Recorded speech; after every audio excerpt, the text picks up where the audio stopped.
Bismillahirrahmanirrahim. Assalamualaikum warahmatullahi wabarakatuh. Alhamdulillah, hari ini kita masih bisa bertemu lagi untuk melanjutkan pembahasan materi yang pekan lalu sudah kita diskusikan bersama-sama, yaitu tentang energi, baik dari bentuknya maupun sumber energi yang dihasilkan. Sejenak kita feedback ke beberapa pertanyaan yang pekan kemarin dilontarkan. Yang pertama, mengapa kalian bisa melihat video pembelajaran? Kedua, mengapa mobil atau sepeda bisa bergerak? Yang ketiga, mengapa siang hari langit cerah? Keempat, mengapa HP bisa digunakan untuk bermain game? Dan beberapa pertanyaan lain yang bisa jadi bisa kita munculkan. Sebagai orang yang beriman, pertanyaan-pertanyaan tersebut tentunya bisa dijawab dengan innallaha ala kulli syai'in qadir. Sesungguhnya Allah berkuasa atas segala sesuatu.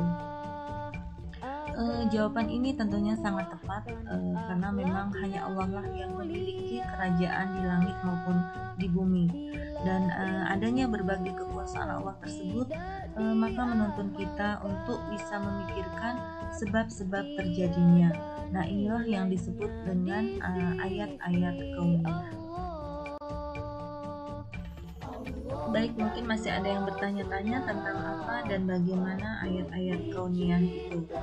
Namun sebelum kita membahas tentang ayat-ayat kauniyah, terlebih dahulu kita ingat kembali bahwa Allah Ta'ala telah menurunkan ayat-ayat sucinya kepada Rasulullah SAW melalui malaikat Jibril, di mana ayat-ayat tersebut tercantum di dalam kitab suci Al-Quran yang berfungsi sebagai petunjuk dan rahmat bagi manusia.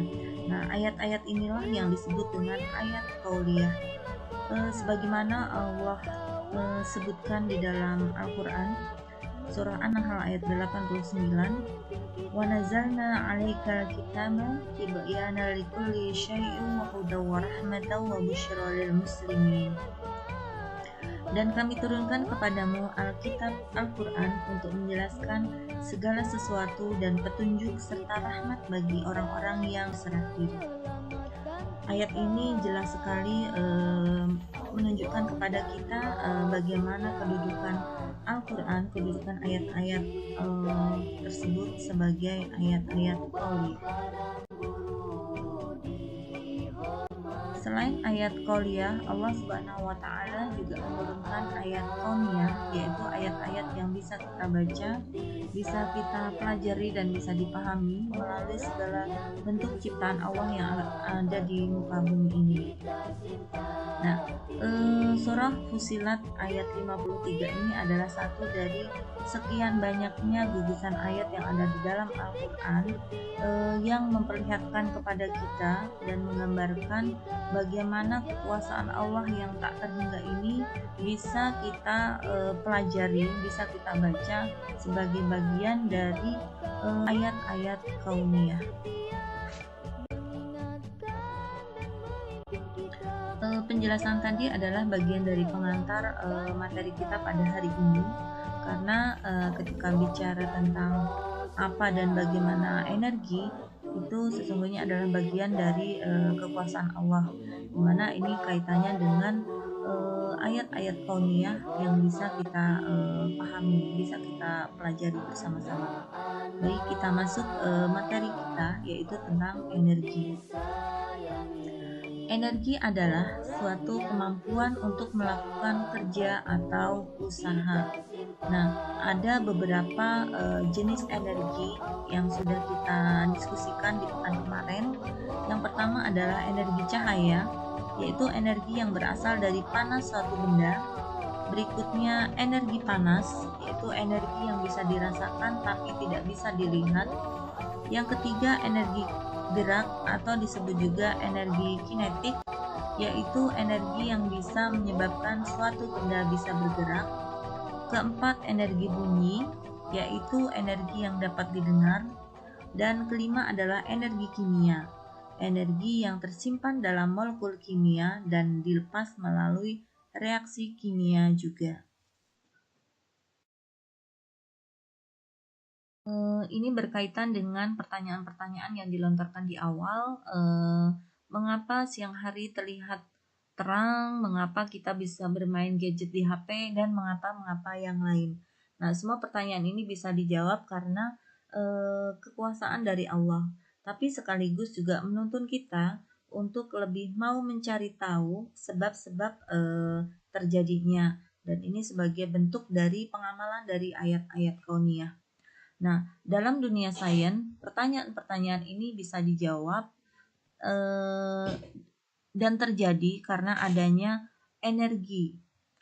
sumber energi. Nah, bicara tentang sumber energi, ada beberapa sumber energi yang perlu kita ketahui. Yang pertama adalah sumber energi cahaya. Ada beberapa benda yang bisa menghasilkan cahaya, diantaranya adalah api, kemudian matahari, ada juga lilin, dan benda-benda lain yang bisa menghasilkan cahaya. Yang kedua adalah sumber energi panas. Benda apa saja yang bisa menghasilkan panas? Ada api, matahari, kemudian lilin. Nah, ada lagi gesekan dua benda. Nah, ini yang kemarin sudah kita praktekkan ketika kita menggosokkan tangan kita untuk waktu yang agak lama, maka tangan kita akan terasa panas. Nah, jadi gesekan dua benda adalah bagian dari sumber energi panas. Yang berikutnya adalah sumber energi gerak. Kenapa sebuah benda bisa bergerak? Ya, ini generator. Nah, generator ini bisa bergerak karena adanya angin yang menggerakkannya. Kemudian ada lagi perahu nelayan. Perahu nelayan ini juga bisa bergerak, bisa menyusuri pantai karena bantuan dari energi angin. Nah, ini kalau kita lagi naik sampan, nah ini bisa bergerak karena bantuan dari air, energi air yang membantu menggerakkannya. Selanjutnya ada motor.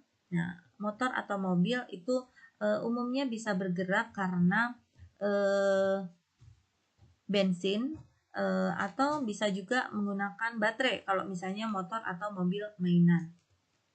Nah, kalau manusia bisa bergerak itu karena manusia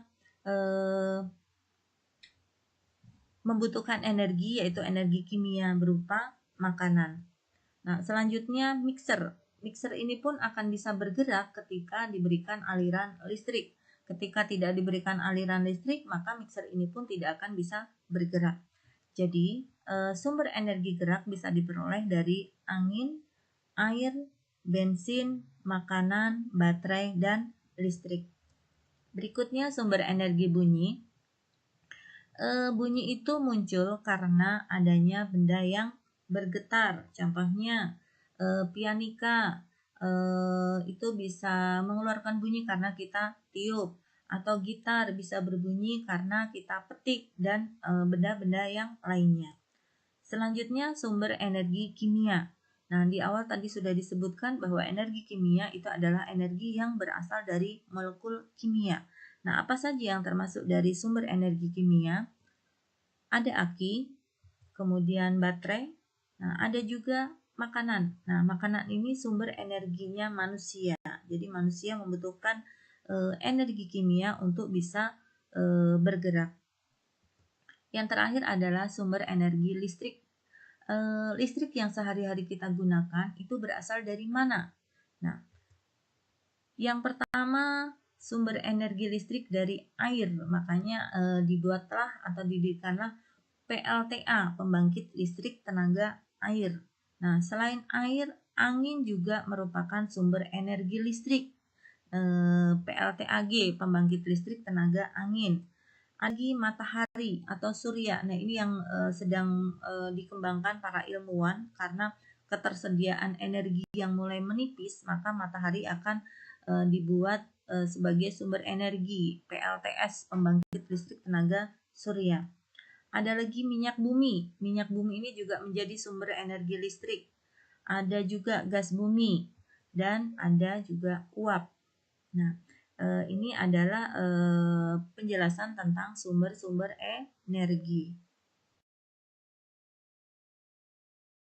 Ayat-ayat ini adalah bagian dari banyaknya gugusan ayat yang berbicara masalah energi. Nah, ini sekaligus menunjukkan betapa sempurnanya Islam, bahwa segala hal yang ada di bumi ini selalu dijelaskan begitu detail di dalam Al-Quran. Nah, tinggal bagaimana sekarang kita mengiringi ayat-ayat qauliyah yang sudah tercantum di dalam Al-Quran dengan eh, kemauan kita untuk lebih mempelajari, mau membaca lebih luas lagi terkait dengan ayat-ayat kauniyah yang ada di muka bumi ini. Baik, mungkin ini pembahasan kita hari ini tentang energi. Mudah-mudahan bermanfaat. Kita tutup dengan membaca doa kafaratul majlis. Subhanakallahumma wa bihamdik asyhadu an la ilaha illa anta astaghfiruka wa atubu ilaik. Wassalamualaikum warahmatullahi wabarakatuh.